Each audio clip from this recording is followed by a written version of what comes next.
سجدوں کے شوقین غازی کہاں ہے، زمیں پوچھتی ہے نمازی کہاں ہے، زمیں پوچھتی ہے نمازی کہاں ہے۔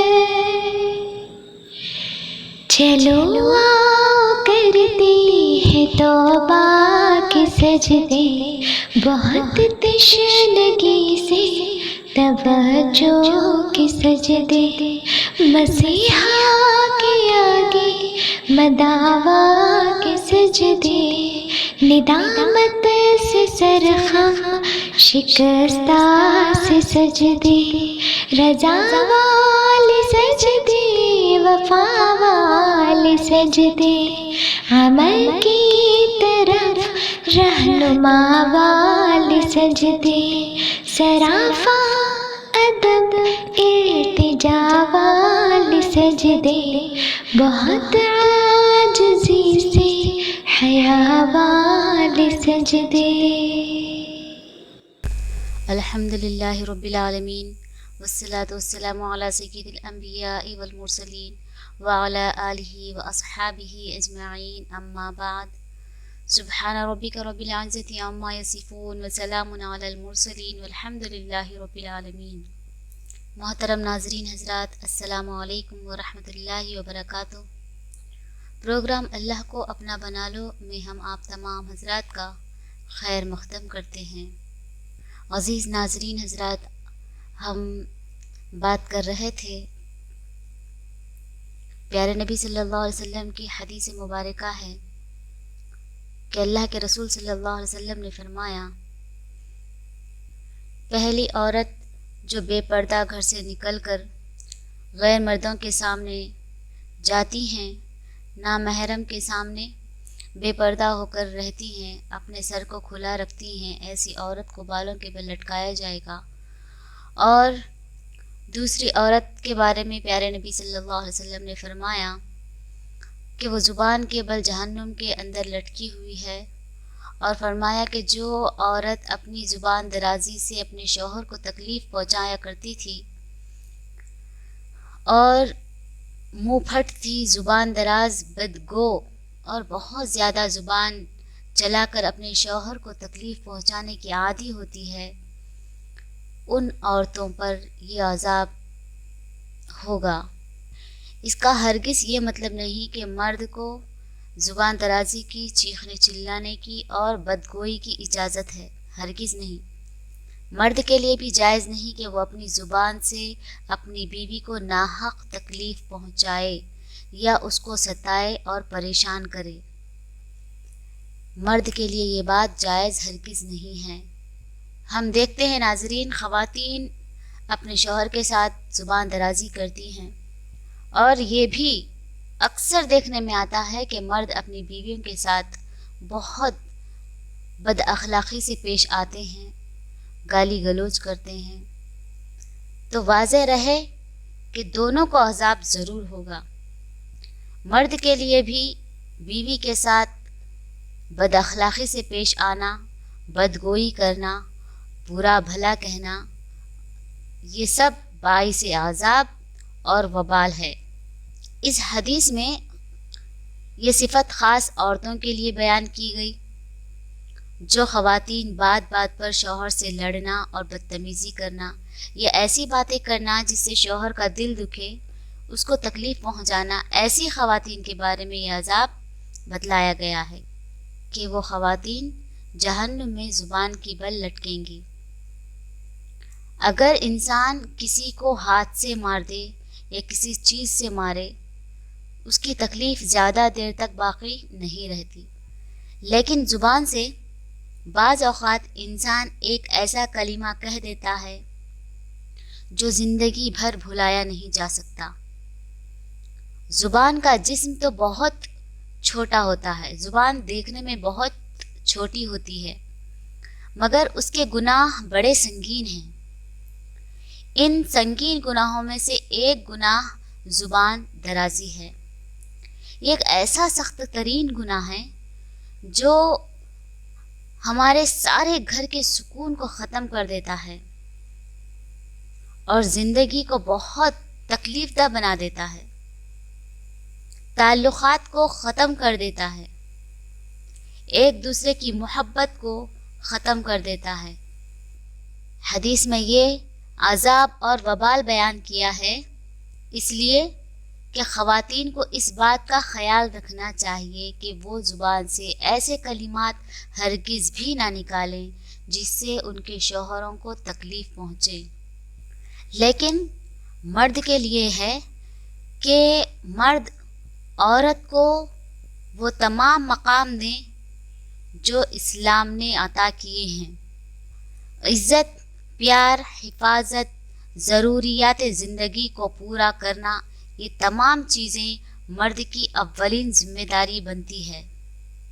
ان سب حقوق کو اگر پسے پشت ڈال کر عورت کے ساتھ بدسلوکی کریں، بد اخلاقی سے پیش آئیں، تو ان کو یہ بھی یاد رکھنا چاہیے اپنی بیٹی یا بہن بھی ایسے حالات سے گزر سکتی ہے۔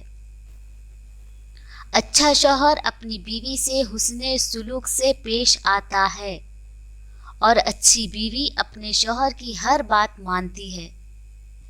میاں بیوی حسن سلوک سے اپنے گھر کو جنت بھی بنا سکتے ہیں۔ پیارے دو عالم صلی اللہ علیہ وسلم نے عورتوں کے ساتھ بہتر سلوک کرنے کی تاکید کی ہے۔ ارشاد نبوی صلی اللہ علیہ وسلم ہے، عورتوں سے اچھا سلوک کرو۔ تم لوگ عورتوں کے بارے میں اللہ سے ڈرو۔ ایمان کے اعتبار سے کامل ترین شخص وہ ہے جس کے سب سے اچھے اخلاق ہوں، اور تم میں سے بہترین لوگ وہ لوگ ہیں جو اپنی بیویوں کے لیے بہترین ثابت ہوں۔ عزیز ناظرین حضرات، تو یہ مردوں کو بھی اللہ کے رسول صلی اللہ علیہ وسلم نے تاکید فرمائی ہے، اور عورتوں سے بھی کہا ہے کہ وہ اس بات کا خیال رکھے کہ اپنی زبان سے ایسے کوئی کلمات نہ نکالے جس سے اس کے شوہر کو تکلیف ہو۔ اور شوہروں کی بھی ذمہ داری یہ ہے کہ وہ اپنی زبان سے ایسی کوئی بات نہ کہیں جس سے بیوی کو تکلیف پہنچے۔ تمام مسلمان مردوں اور عورتوں کے لیے یہ حکم ہے کہ وہ اپنی زبان کو قابو میں رکھیں، اور زبان سے ایسی بات نکالنا جس سے دوسرے کو تکلیف پہنچے باعث عذاب ہے اور گناہ ہے۔ کسی مسلمان کو ناحق تکلیف پہنچانا گناہ ہے۔ اسی طرح زبان کے ذریعے تکلیف پہنچانا بھی گناہ ہے۔ ہمیں اس بات کا اہتمام کرنا چاہیے کہ زبان سے وہی بات نکلے جس سے دوسروں کا دل خوش ہو، دوسروں کا کوئی فائدہ ہو، یا پھر دین کا کوئی کام بنے، اور دوسروں کو اپنی زبان سے کوئی تکلیف نہ پہنچے۔ ہم اپنی زبان کو قابو میں کریں۔ پیارے دو عالم صلی اللہ علیہ وسلم نے دیکھا معراج کی رات تیسری عورت کو کہ وہ اپنی چھاتیوں کے بل لٹکی ہوئی ہے۔ پیارے دو عالم صلی اللہ علیہ وسلم نے فرمایا کہ یہ وہ عورت ہے جو شادی شدہ ہونے کے باوجود دوسرے مردوں سے ناجائز تعلقات رکھا کرتی تھی۔ شریف اور باحیا عورتیں اس چیز کا تصور بھی نہیں کرتی۔ ہمارے معاشرے میں حیا کا خاتمہ اور بے حیائی کا دور دورہ ہے۔ عزیز ناظرین حضرات، پیارے نبی صلی اللہ علیہ وسلم نے فرمایا، الحیاء شعبۃ من الایمان، حیا ایمان کی شاخ ہے، یعنی دین اور ایمان کا اہم شعبہ حیا ہے، شرم ہے۔ یہ حیا ایسی چیز ہے کہ جو انسان کو بہت سے گناہوں سے بچا لیتی ہے۔ ہمیں اپنے رب سے حیا کرنی چاہیے۔ پیارے نبی صلی اللہ علیہ وسلم سے ہمیں حیا آنی چاہیے۔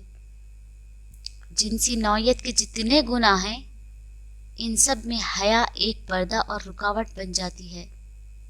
چوتھی عورت جس کو پیارے نبی صلی اللہ علیہ وسلم نے دیکھا کہ اس کے دونوں پیر سینے سے بندھے ہوئے ہیں، اور پیارے نبی صلی اللہ علیہ وسلم نے یہ فرمایا کہ یہ جنابت اور حیض سے پاک صاف رہنے کا اہتمام نہیں کرتی تھی، بڑی ہی لاپرواہ تھی۔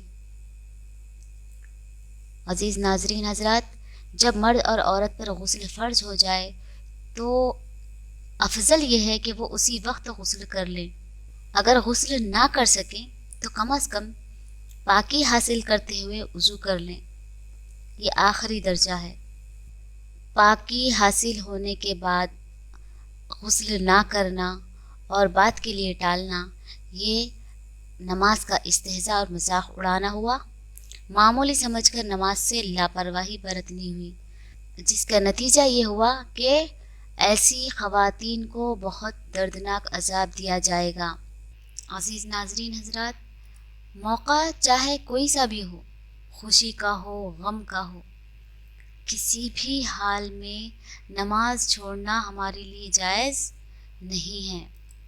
ہم دیکھتے ہیں کہ تقریبات کے موقع پر یا کہیں کوئی دعوت کا اہتمام ہوتا ہے یا پھر کہیں کسی کا انتقال ہو جاتا ہے، تو ہم دیکھتے ہیں مردوں عورتوں تمام کی نمازیں برباد ہوتی ہے۔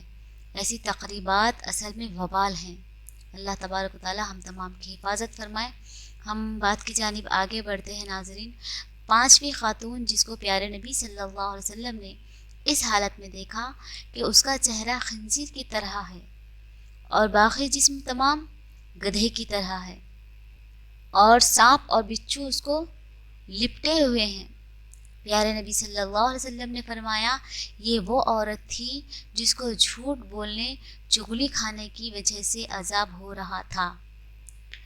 پیارے ناظرین، جانتے ہیں یہ دونوں گناہ صرف عورتوں کے ساتھ خاص نہیں ہیں، بلکہ مردوں کے اندر بھی یہ گناہ پائے جائیں گے تو ان کی بھی پکڑ ہوگی، ان کو بھی سخت ترین یہی عذاب دیا جائے گا۔ ایک گناہ ہے غیبت اور ایک گناہ ہے چغلی۔ یہ دونوں گناہ حرام ہے، دونوں سے بچنا ضروری ہے۔ ان میں تھوڑا سا فرق ہے۔ غیبت اسے کہتے ہیں کہ کسی کے پیٹھ پیچھے اس کی برائی کرنا، کہ اگر اس کو پتہ چل جائے تو وہ اس کو ناگوار گزرے اور وہ چیز اس کو ناپسند کرے۔ مثلاً کسی شخص میں یہ عیب ہے، اس کا نام ہے غیبت، لیکن اگر ہم کسی کی برائی اس کے پیٹھ پیچھے اس نیت سے کریں تاکہ دونوں میں لڑائی ہو، بدگمانی ہو، نا اتفاقی پیدا ہو، تو اس کو کہیں گے چغلی۔ چغلی کا گناہ غیبت سے بڑھ کر ہے، اس لیے کہ غیبت میں تو صرف دوسروں کی برائی مقصد ہوتی ہے، لیکن چغلی میں تو برائی کے علاوہ یہ بھی مقصد ہوتا ہے کہ دونوں کے درمیان ناچاقی بڑھے، دونوں کے درمیان لڑائی ہو، دونوں کے درمیان دوستی اور محبت اور تعلق جو ہے وہ ختم ہو جائے۔ عزیز ناظرین حضرات، ہم پچھلی دفعہ اس کا ذکر کر چکے ہیں، اس لیے مختصر بیان کر رہے ہیں۔ اور ایک واقعہ ہمیں یاد آ رہا ہے کہ ایک شخص نے بازار میں دیکھا کہ ایک شخص اپنا غلام بیچ رہا ہے اور یہ بھی آواز لگا رہا ہے کہ یہ بہت اچھا غلام ہے، اس کے اندر اس کے علاوہ اور کوئی عیب نہیں ہے کہ یہ کبھی کبھی چغلی کیا کرتا ہے۔ کسی شخص نے یہ آواز سنی تو اس نے سوچا کہ اس میں تو کوئی اور عیب نہیں ہے اور صرف چغلی کھاتا ہے تو یہ کوئی بڑی بات نہیں ہے، یہ عام ہی بات ہے، اس میں کیا خرابی ہے، اس غلام کو خرید لینا چاہیے۔ یہ سوچ کر اس نے سوداگر کے وہ غلام کو خرید لیا اور اپنے گھر لے آیا۔ کچھ عرصے تک تو وہ غلام ٹھیک ٹھیک کام کرتا رہا۔ اس کے بعد اس نے اپنا رنگ دکھانا شروع کیا۔ چونکہ چغل خوری کے اندر وہ ماہر تھا، اس لیے اس نے چغل خوری کے اندر اپنے کرتب دکھلائے اور سب سے پہلے وہ اپنی مالکہ کے پاس گیا اور اس سے جا کر کہا کہ آپ کے شوہر جو میرے آقا ہیں وہ کسی اور عورت سے تعلق رکھتے ہیں اور اس عورت کے پاس ان کا آنا جانا ہے اور بہت جلد وہ آپ کو چھوڑ کر اس سے شادی کر لیں گے، اور میں آپ کو یہ اس لیے بتا رہا ہوں کیونکہ میں آپ کا خیر خواہ ہوں، اسی لیے میں آپ کو بتا رہا ہوں، آپ یہ بات کسی کو مت بتانا۔ یہ باتیں سن کر وہ بیوی بہت گھبرائی، پریشان ہوئی۔ پھر خود غلام ہی نے اس کی پریشانی کا علاج بھی بتایا۔ کہا کہ مجھے ایک ترکیب سوچتی ہے، کیا آپ اس پر عمل کر لو؟ جب آپ کے شوہر سو جائیں تو آپ اس طرح سے ان کی داڑھی کے 1-2 بال کاٹ کر اپنے پاس رکھ لینا۔ جب وہ آپ داڑھی کے بال اپنے پاس رکھ لو گی تو دیکھنا آپ کے شوہر صرف آپ ہی سے محبت کریں گے، آپ ہی کے ہو کر رہ جائیں گے، کبھی دوسری عورت کی طرف نظر بھی اٹھا کر نہیں دیکھیں گے۔ عورت نے جواب دیا کہ یہ کیا مشکل کام ہے، یہ تو میں آج ہی کر لوں گی، خدا نخواستہ کل کو کچھ اور ہو گیا تو کیا ہوگا۔ اب غلام آقا کے پاس آیا اور اس نے کہا کہ تمہاری بیوی کے دوسرے مردوں سے تعلقات ہیں اور ان قریب وہ آپ کو چھوڑنے والی ہے، اور اس نے منصوبہ بنایا ہے کہ وہ آج آپ کو اس طرح سے ذبح کرے گی۔ اگر آپ کو میری بات کا یقین نہ ہو تو آپ جھوٹ موٹ سو کر دیکھنا، اور گلا نہ کٹ جائے تو مجھے بتانا۔ چنانچہ وہ آقا جا کر جھوٹ موٹ سو گیا، اور ادھر اس کی بیوی انتظار میں تھی کہ کب شوہر کی آنکھ لگے گی اور یہ اپنا کام کرے گی۔ شوہر نے بیوی کو یقین دلانے کے لیے کہ اس کو نیند لگ چکی ہے، مصنوعی خراٹے لینا شروع کر دیا۔ اب بیوی کو یقین ہو گیا کہ میاں صاحب کو نیند آ گئی ہے، فوراً استرا لے کر پہنچی، اور ابھی ہلکا سا ہی استرے کو گلے پر رکھا تھا کہ آقا نے فوراً آنکھ کھول دی اور بیوی کو پکڑ کر کہا، اچھا تو تم مجھے قتل کرنا چاہ رہی تھی۔ غصہ تو پہلے ہی سے ہی آ رہا تھا۔ اس آقا نے اس طرح سے بیوی کو ذبح کر دیا۔ جب بیوی کے خاندان والوں کو پتہ چلا کہ شوہر نے بیٹی کو ذبح کر دیا ہے، انہوں نے آ کر اس طرح سے شوہر کو پکڑ کر اس کو قتل کر ڈالا۔ اب شوہر کے خاندان والے بھی آ گئے، دونوں خاندانوں میں بہت جھگڑا ہوا اور بہت قتل ہوئے۔ دیکھیں ناظرین، غلام نے کس طرح سے ذرا سی چغلی سے دونوں خاندانوں کو تباہ کیا۔ اسی لیے چغلی کو شریعت نے حرام قرار دیا ہے۔ ساس بہو میں بہت محبت تھی، دونوں میں چغلی لگائی اور دونوں کے تعلقات کو، محبت کو ختم کر دیا۔ ہمارے معاشرے میں یہ چیزیں عام ہو چکی ہیں، ایک دوسرے کی چغلی کرنا، رشتوں کو ختم کرنا، تعلقات کو خراب کرنا بہت بڑا گناہ ہے۔ چغلی کرنے سے نہ بیٹے کے دل میں باپ کا احترام رہتا ہے، نہ سسر کے دل میں بہو کا احترام رہتا ہے، نہ بہو کے دل میں ساس کی محبت رہتی ہے۔ عزیز ناظرین حضرات، اگر ہم سے کوئی کچھ کہے تو ہم پوری بات کی تہ تک گئے بلا تحقیق ہم کو یقین نہیں کرنا چاہیے۔ یہ جائز نہیں ہے، یہ جائز نہیں ہے کہ ہم سنی سنائی باتوں پر بلا تحقیق کے یقین کر لیں، یہ ہمارے لیے جائز نہیں ہے۔ بہرحال چغلی بہت بری چیز ہے اور ہم سب کو اس سے بچنا چاہیے۔ اور ساتھ ہی فرمایا اللہ کے نبی صلی اللہ علیہ وسلم نے کہ جھوٹ بولنا، آپ حضرات جانتے ہیں کہ جھوٹ بولنا کتنا بڑا گناہ ہے۔ چغلی کے اندر جھوٹ کا ہونا لازمی ہے، اسی لیے جھوٹ کے بغیر چغلی کیسے چلے گی۔ آج معاشرے میں چغلی عام ہے، اسی طرح جھوٹ بھی عام ہے، ہر میدان میں جھوٹ کا ایک نہ ختم ہونے والا سلسلہ ہے۔ ہم سب جانتے ہیں کہ ہمارا معاشرہ اب کس قدر ان گناہوں میں ملوث ہوتا جا رہا ہے۔ تو ہم ہر کسی کی اصلاح تو نہیں کر سکتے، ہم اپنی اصلاح تو کر سکتے ہیں، ہم اپنے آپ کی اصلاح کریں۔ پیارے نبی صلی اللہ علیہ وسلم نے ارشاد فرمایا، 3 آدمی ایسے ہیں کہ اللہ تعالیٰ ان کی طرف قیامت کے دن نظر رحمت نہیں فرمائیں گے، نہ ان سے بات کریں گے، نہ ان کا تزکیہ فرمائیں گے، اور ان کے لیے دردناک عذاب ہے۔ ایک آدمی وہ ہے جو حالت سفر میں ہے اور اس کے پاس ضرورت سے زیادہ پانی موجود ہے، دوسرے مسافر کو پانی کی ضرورت ہے اور وہ اس سے پانی طلب کرتا ہے مگر یہ پانی دینے سے انکار کر دیتا ہے، اس شخص کے لیے یہ عذاب ہے۔ البتہ اگر پانی ضرورت کے مطابق ہے تو پھر انکار کر دینا جائز ہے، اس میں کوئی گناہ نہیں، لیکن اگر ضرورت سے زیادہ ہونے کے باوجود پانی نہیں دیتا تو اللہ کے نبی صلی اللہ علیہ وسلم نے فرمایا کہ قیامت کے دن اللہ تبارک و تعالیٰ ایسے شخص پر نظر رحمت نہیں فرمائیں گے۔ دوسرا شخص ہے جس کو یہ عذاب دیا جائے گا وہ ہے تاجر، دوسرا شخص جس کو یہ عذاب دیا جائے گا وہ تاجر ہے۔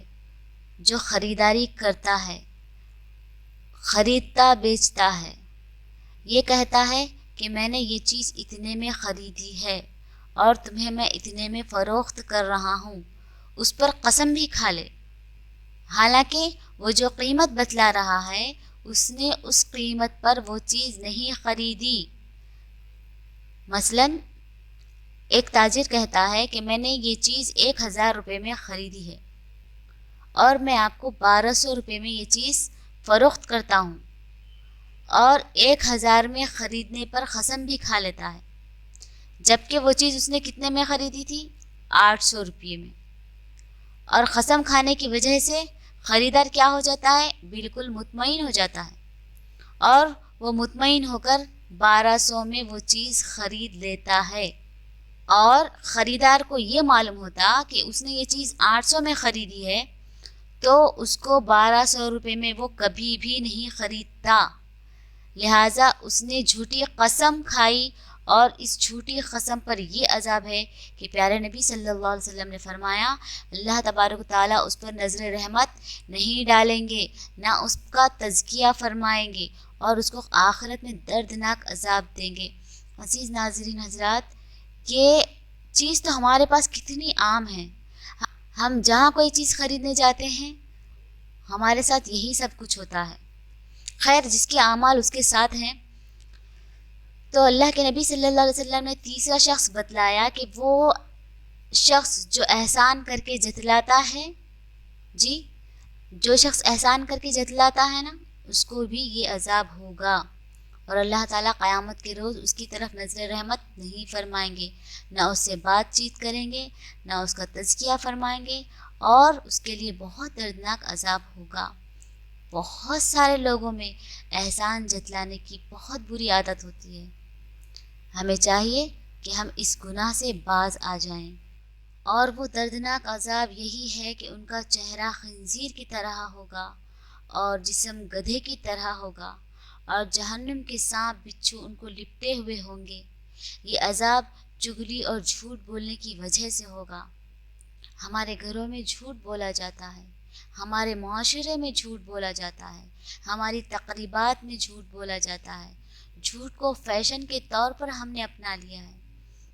اللہ تبارک و تعالیٰ سے دعا کریں اور معافی مانگیں اپنے گناہوں کی، اللہ تعالیٰ سے ہم دعا کریں کہ اللہ تبارک و تعالیٰ ان سنگین گناہوں سے ہماری حفاظت فرمائیں۔